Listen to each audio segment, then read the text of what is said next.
it takes time to get to know one another, and it's not like all of a sudden you say, okay, now we're working together.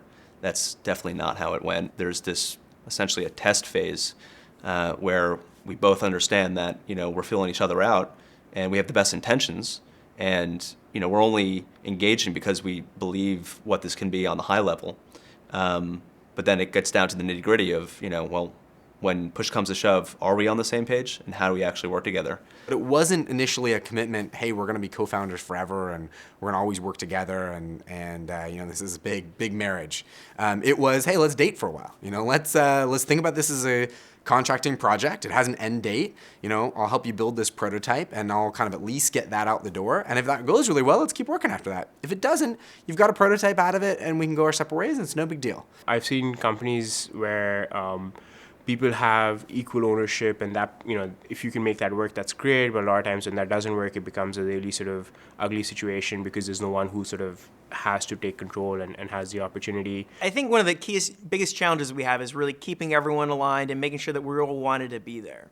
And that wasn't always the case for us, and it's really been helpful in shaping how I view that going forward. I made a couple mistakes. I really gave them a lot of latitude. I kept them around. It was really driving a lot of the rest of the team nuts. They were very frustrated that this guy is here not pulling his weight. And probably maybe a little later than I should have pulled that that chain, we ended up letting him go.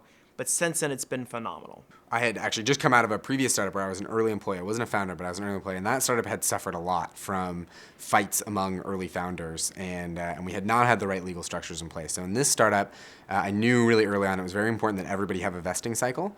So if a founder left after 6 months or a year, it was important first and foremost that they not walk away with 50% of the company. But actually what's more important about that is not how much of the company they leave with. It's that there's agreement on the table about what is going to happen if they leave early. I think it's important to have that discussion. What happens if the company has to go separate ways. The most important thing you can do is set in those expectations, at least have that discussion with your co-founder in the early days. The thing that I see in the successful startups is the roles are well defined, and the co-founder always looks at the other one and goes, I don't know how they do that.